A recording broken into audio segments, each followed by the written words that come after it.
अस्सलाम वालेकुम, मैं हूं गौहर ताजक और आप देख रहे हैं मेरा चैनल एक्सेल मज़ा। आज हम दो लिस्ट्स को आपस में कंपेयर करेंगे। सम टाइम होता है हमारे पास कुछ डाटा आ जाता है, दो लिस्ट्स होती हैं लेकिन कुछ में डाटा डिफरेंट है, इसमें थोड़ा सा डाटा डिफरेंट है। अब हमें ये पता करना होता है कि इस लिस्ट में या इस लिस्ट में दोनों में मिसिंग डाटा कौन सा है। ऐसा कौन सा डाटा है जो इसमें है लेकिन इसमें नहीं है, और जो इसमें है लेकिन इसमें नहीं है।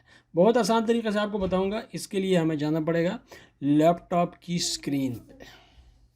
अच्छा, सबसे आसान तरीका ये होता है कि आप ये जो लिस्ट्स है ना, इनके आप नाम बना लें। पहले आप इनके नाम रखें, इनको बाकायदा लिस्ट का नाम दे दें। और लिस्ट बनाने का तरीका क्या है, उनको नाम देने का तरीकाकार क्या है, वो भी बहुत आसानी से आपको बताने लगा हूँ। ये देखें, बहुत आसान तरीका है।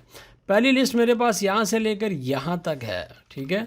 अब हमें इसको नाम देना है तो यहाँ से लेकर यहाँ तक सेलेक्ट करेंगे और ये नेम बॉक्स आपको नज़र आ रहा होगा जिसमें आपका एड्रेस बॉक्स भी आप इसको कह सकते हैं, जिसमें आपको बताया जाता है कि ये आपका सेल और ये आपकी रो नंबर है जहाँ पे इस वक्त आप काम कर रहे हैं। यहाँ पे आपने आना है और यहाँ पे इसका नाम रख देना है सिलेक्शन के बाद। मैं फॉर एग्जांपल लिस्ट 1 यहाँ पर रख रहा हूँ, ठीक है। अब दूसरी लिस्ट मेरे पास ये वाली है, यहाँ से लेकर यहाँ तक, तो इसको भी सेलेक्ट करूँगा और इसका भी नाम रखूँगा नेम बॉक्स में आके लिस्ट 2, ठीक है। अच्छा, अब हम करने क्या वाले हैं, हम ये चाहते हैं कि इसके अंदर जो डाटा है और इसमें नहीं है, लिस्ट 1 में है लेकिन लिस्ट 2 में नहीं है, ठीक है, तो वो हाईलाइट हो जाए, उसका कोई कलर आ जाए। वो किस तरीके से करेंगे, कंडीशनल फॉर्मेटिंग को यूज़ करेंगे और उसके अंदर एक फ़ंक्शन को हम यूज़ करेंगे, ठीक है। ये देखिएगा, मैंने इसको सेलेक्ट किया। अब मैं ये चाहता हूँ कि ये मेरी जो लिस्ट 1 है इसमें ऐसा कौन सा डाटा है जो लिस्ट 2 में नहीं है, ठीक है। तो इसको मैंने सेलेक्ट किया और होम के टैब में आने के बाद यहाँ पर कंडीशनल फॉर्मेटिंग में आ जाते हैं, न्यू रूल्स में आएंगे और यहाँ पे आ जाएं तो आप ये देखें यूज़ अ फार्मूला, सबसे लास्ट वाली जो ऑप्शन है इस पर क्लिक करेंगे और यहाँ पे फार्मूला कौन सा इस्तेमाल करेंगे, इक्वल का साइन लगाएंगे और COUNT काउंट और इफ़ लगाएंगे, ठीक है। उसके बाद हम यहाँ पे लगाएंगे ब्रैकेट शुरू, पैरेंथेसिस ओपन। अब हमने कहाँ पे इसको सर्च करना है, लिस्ट 2 के अंदर। लिस्ट 1 को लिस्ट 2 में सर्च करना है, तो यहाँ पे हम लिखेंगे लिस्ट 2, LIS2, जो कि हम ऑलरेडी बना चुके हैं, ठीक है। अब इसके बाद जो है हम क्या करेंगे, एड्रेस देंगे। हमारे पास जो पहला सेल एड्रेस है C1 के अंदर, मतलब लिस्ट 1 के अंदर, वो है C2, ठीक है। तो यहाँ पे लिखेंगे C2 और इस पैरेंथेसिस को बंद करने के बाद हम इसको इक्वल टू कर देंगे 0 और अब यहाँ पे फॉर्मेट बनाएंगे।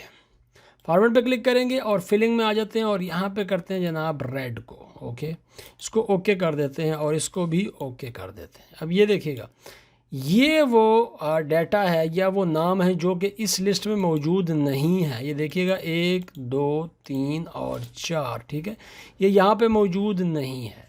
अब हमने यही वाला फंक्शन यहाँ पे करना है कि ऐसे कौन से नाम हैं जो वहाँ पे मौजूद यहाँ पे हैं लेकिन वहाँ पे नहीं है, ठीक है। अच्छा, अब दूसरी लिस्ट में भी हम यही काम करेंगे। यहाँ से लेकर यहाँ तक इस डाटा को हम सेलेक्ट करेंगे। सेलेक्ट करने के बाद कंडीशनल फॉर्मेटिंग में जाएंगे और यहाँ से न्यू रूल पे क्लिक करेंगे और यहाँ पे use formula to determine which cells to format. यहाँ पे हम फंक्शन क्रिएट करेंगे, तो इक्वल का साइन लगाएंगे, COUNTIF और काउंट इफ़ के बाद हम यहाँ पे लिखेंगे जनाब लिस्ट 1 और लिस्ट 1 के बाद कामा देंगे और कामा के बाद हम देंगे E और 2, ठीक है। क्योंकि अब हमने E2 को सर्च करना है, सेल रेफरेंस बता रहा हूँ, जो इस एड्रेस के अंदर क्या है वो E2 है और इसको हम इक्वल कर देंगे 0 के और इसका जो फॉर्मेट है वो हम सेलेक्ट कर लेते हैं थोड़ा सा डिफरेंट, फॉर एग्जांपल ये वाला।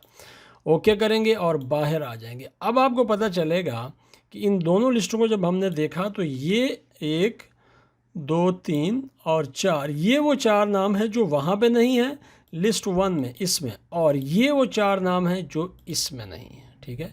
इस तरीके से आप दो लिस्ट को आपस में बड़ी आसानी से कंपेयर कर सकते हैं, ठीक है।